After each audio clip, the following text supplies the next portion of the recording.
మధ్య ఒక 2 చిన్న విషయాలు చెప్పాలి సార్ మీకు. ఏంటంటే అప్పుడే కొత్తగా పెళ్ళైన నవదంపతులు వాళ్ళు హనీమూన్కి అని చెప్పి వెళ్ళారు బయటికి. ఈ మధ్య నాకు తెలిసిన స్టోరీ. కొత్తగా పెళ్ళైన భార్యని పక్కన పెట్టుకుని ఎవరో రోడ్డు మీద వెళ్ళేవాళ్ళు, బస్సులో వెళ్ళేవాళ్ళు, ట్రైన్లో వెళ్ళేవాళ్ళు, లేకపోతే ఫ్లైట్లో పక్కన కూర్చున్న వాళ్ళు, పక్కనే కొత్తగా పెళ్ళైన వైఫ్ని పెట్టుకుని వేరే ఆ భర్త వేరే స్త్రీని అసలు టాప్ టు బాటం వెళ్ళేంత వరకు చూస్తూ అలాగే అతనికి ప్రాక్టీస్ అది. పాపం ఇప్పటికి 5 ఏళ్ళు అయింది పెళ్ళయి.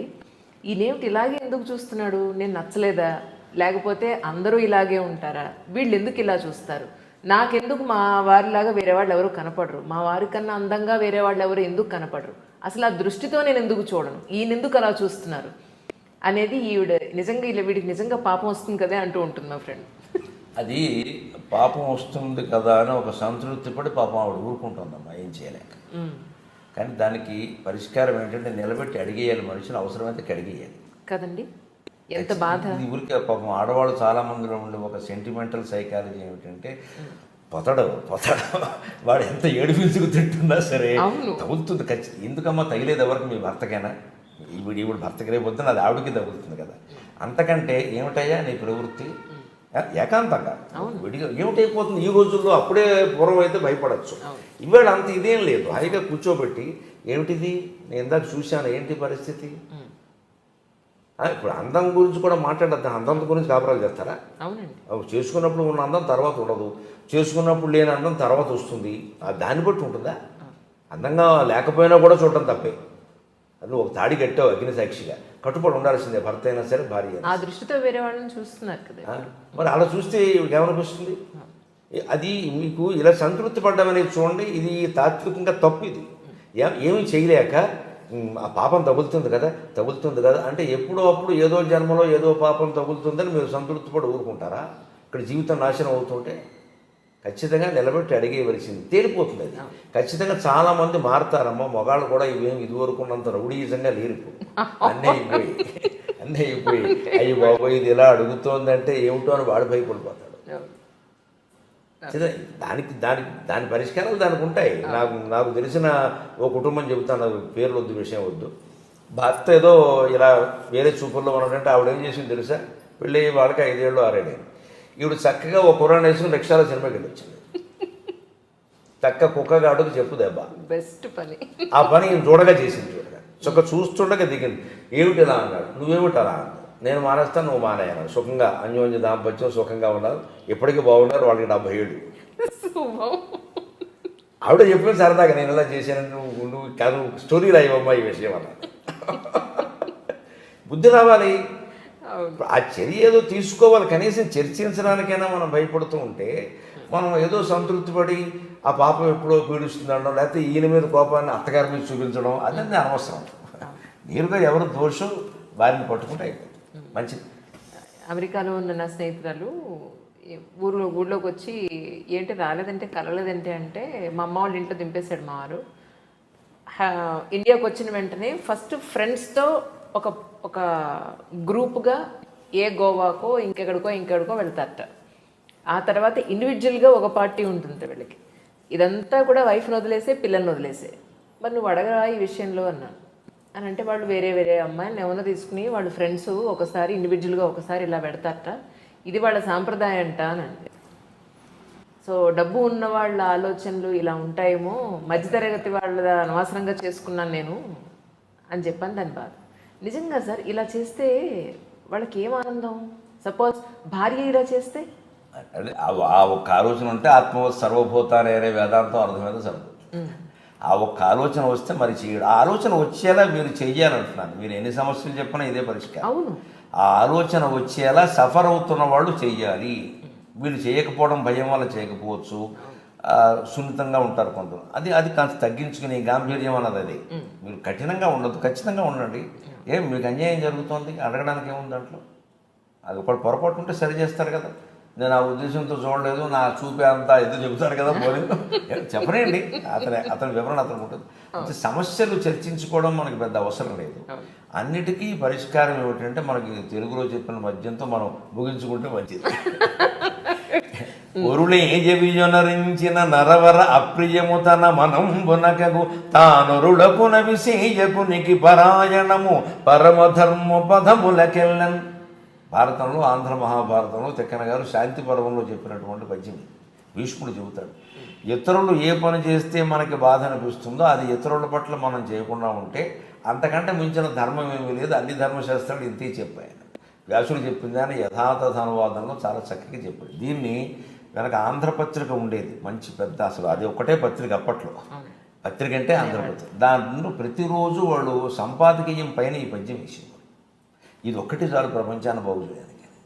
అంచేత ఈ తప్పు చేస్తున్న వాళ్ళైనా వాళ్ళు మరి తిరగేసి ఆలోచించుకోండి. అయితే వాళ్ళు ఆలోచించుకోకపోతే ఆలోచించుకోవాల్సిన పరిస్థితిని మనం కల్పించాలమ్మా. అది మేము గురజాడవారు దిద్దుబాటు కథ, మొట్టమొదటి కథ అదే అంటారు తెలుగు సాహిత్యం. దిద్దుబాటు కథలో గురజాడవారు అదే చెబుతారు. భర్తకి పాఠం చెబుతుంది, ఆవిడ సున్నితంగానే చెబుతుంది. దానికోసం విడాకులు అక్కర్లేదు, గొడవ అక్కర్లేదు, సున్నితంగానే చెబుతుంది. చెప్పొచ్చు, మన పురాణ కథల్లో కూడా అలా చాలా ఉన్నాయి. అలాంటివి మనం చదువుకుని తెలుసుకుని చేసుకుంటే సరిపోతుంది. ఇన్నాళ్ళు మీ దాంపత్య జీవితంలో మీ ఇద్దరు అలగడం కానీ, లేదు మీ అహం చూపించడం కానీ, అది లేదంటే మీ మేల్ ఈగో చూపించడం కానీ ఎప్పుడైనా జరిగిందమ్మా?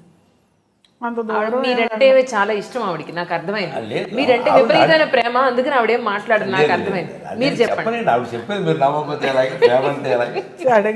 అడుగుతాను.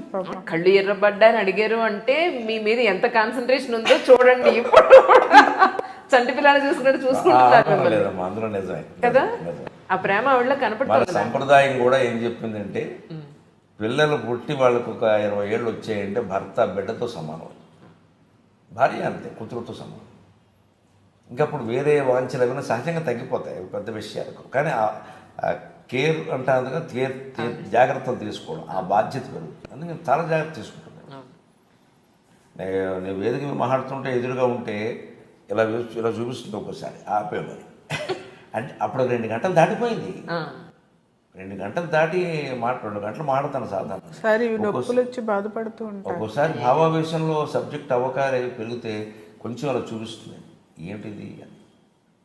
అది ప్రేమతో ఉన్నాయి కదా. అంతే అలా మాకు అంటే దాంపత్యంలో సహజంగా వచ్చే చిన్న చిన్న చీటపట్లు ఉంటూనే ఉన్నాయి. కానీ ఒక సద్గుణం ఆవిడలోనూ నాలోనూ కూడా ఏంటంటే దీర్ఘకాలం దాన్ని అట్టి పెట్టుకోకపోవడం. నా కోపం గురించి అయితే ఆవిడ చెబుతుంది, ఎలాంటిది చెప్పు.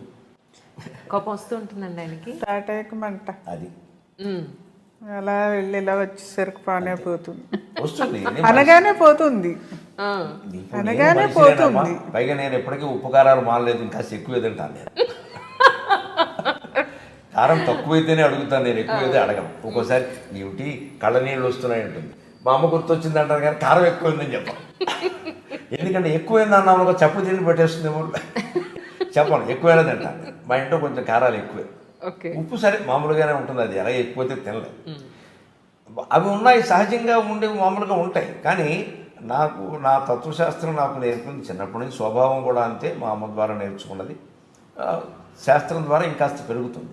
తాటాకు మంట అంతే, తక్కువనే ఇలా లేస్తుంది, చల్లనిపోతుంది. ఆవిడ నేర్చుకున్న టెక్నిక్ ఏంటంటే అనుభవం మీద ఆ కాసేపు మాట్లాడదు, వెంటనే వంటింట్లోకి వెళ్ళిపోతుంది. అలాగా బాగోలేదు వదిలేసి. ఇంకప్పుడు కనుక వాదన పెరిగిందనుకో ఏమవుతుందో తెలియదు. మా అమ్మ వెనకాల ఉండి ఉండి నాకు నేర్చుకున్నాను. అది ఆవిడ గురించి మా అమ్మ నుంచి బోల్డ్ అనుభవం. ఈ మధ్య దాకా మా అమ్మ నా దగ్గరే ఉంది. మా అత్తగారు మా అమ్మ చాలా సౌమ్యరాలు. ఎందుకు ఆడపిల్ల దగ్గర ఉండకూడదు అంటున్నారు కదా, మా అమ్మ నా దగ్గర ఉండమంటే ఆడపిల్ల వాళ్ళ దగ్గర ఎలా ఉంటానమ్మా అంటుంది. నా అవసరం రావట్లేదు ఆవిడ. ఇంత ఫీలింగ్ వదిలేమనండి, చక్కగా తెచ్చుకుని ఒక ఏడాది ఉంచుకోండి కదా, హాయిగా ఆనందంగా ఉంటుంది. నేను చిన్నప్పుడు కూడా మా అమ్మ దగ్గర ఎక్కువ ఉండేదాన్ని. ఈయనకి అర్థమైంది ఆ విషయం. వాళ్ళ అమ్మ అంటే కొంచెం అటాచ్మెంట్. మీ అత్తగారు మీ ఇంట్లో ఉన్నప్పుడు 4-5 ఏళ్ళు ఉన్నారు. నిజంగా మీ మనసులో ఒక అల్లుడుగా మీరేమనుకున్నారు? నేను ఆవిడ మీద పద్యాలు చెప్పానమ్మా. ఆవిడ పట్ల నాకు ఈవిడ పట్ల ఉండేది ప్రేమ, ఆవిడ పట్ల ఉండేది ఒక మాటలో చెప్పాలంటే మా అమ్మ కంటే కూడా మా అత్తగారు గొప్పది. అంటే నేను స్వభావం గురించి కాదు, ఆ సేవ. మా మామగారికి పక్షవాతం ఏదో వచ్చింది కదా, వచ్చి 12 ఏళ్ళు మంచంలో ఉండిపోతే ఇక ఈ సుమతి అనసూయ ఎవరు సరిపోరండి ఆవిడకి, అంత సేవ చేసి. పైగా ఆయనకి మనసు కూడా పనిచేయట్లేదు, మెంటల్లీ డిటీరియరేట్. ఎవరు చేస్తున్నారో తెలియదు, చేస్తున్న సేవ భార్య చేస్తుందన్న విషయం తెలియదు మా మావగారికి, చిట్టిన నాగేశ్వరరావు గారికి తెలియదు. కానీ అటువంటి మనిషిని మంచంలో పెట్టుకుని ఆవిడ పెళ్ళిళ్ళు మానేసి, పొరుళ్ళు మానేసి, పుణ్యాలు మానేసి, బంధువులను వదిలేసి, సమస్త శుభాశుభకార్యాలు వదిలేసి, భర్తే నాకు ముఖ్యం, నేను ఎక్కడికి రాను అని చెప్పి ఎలా చేసేదంటే మళ్ళీ వైభవంగా స్నానం చేసి మంచి బట్టలు కట్టించి ఏదైనా పిండి వంట, ఆయనకి ఇష్టమైన పిండి వంటలు ఏమన్నా ఆ రోజున ఆ పిండి వంట చేసి తిన్నా తినకపోయినా నోటికి అలా తగిలించి ఇప్పుడు తిన్నాం. ఇక ఎవరైనా ఉంటారో ఈ కారణం అసలు అలాగే. మరి ఆవిడ మా ఇంట్లో ఉంటాను అని ఆవిడ అనకముందు నేను అడిగి పిలిపించుకున్నాను. ఎందుకంటే ఈవిడ అక్కడ చనువు ఎక్కువ సహజంగా. నీ దగ్గర ఉంటే బాగుంటుంది కదా, తీసుకురా అంటే తెచ్చుకుందా మన ఇద్దరం వెళ్ళని అక్కడ మా అన్నయ్యకి చెప్పి ఎందుకంటే అతను ఆయన బాగా చూసుకుంటారు, ఆయన ప్రాణప్రదంగా చూసుకుంటారు. ఆయన పంపించమంటే ఆయనకి అనిపిస్తుంది కదా, ఎందుకంటే వద్దు బాబు మీరు బాగానే చూసుకుంటారు కానీ మాది కొంచెం అట్టు పెట్టుకోవాలి. పైగా అప్పుడు మా అమ్మ పోయిన కొత్త, మా అమ్మ లేదు కదండి, మాకు అమ్మ కావాలి కదా, అది పంపించాను. మా అమ్మ వెళ్ళిన సంవత్సరానికి ఆ సేవాభావం మా అమ్మకు మొదటి నుంచి నాకు జ్ఞానం వచ్చిన దగ్గర నుంచి అలవాటు ఉంది. చూసాను నేను, అసలు మా అమ్మమ్మకి చేసింది, మా పెద్దమ్మకి, మా నాయనమ్మ గారికి, అందరికీ. అటువంటి మహిళలు కాదమ్మా, అటువంటి మనుషులను చూడలేము, పురుషులు కూడా లేదు. ఇప్పటికి కూడా 83 ఏళ్ళు ఇప్పటికి ఉరుకుతూ ఉంటుంది. అది ఎక్కడ పడుతుందో అని దాన్ని పట్టుకోవడం ఉంటే సగం పని ఆవిడ చేస్తుంది. ఈ తోటకూర నేను గెలలేనా, నువ్వు గెలాలా అని కూర్చుంటుంది. మా అమ్మ ఉన్నప్పుడు అలాగే చేసేది.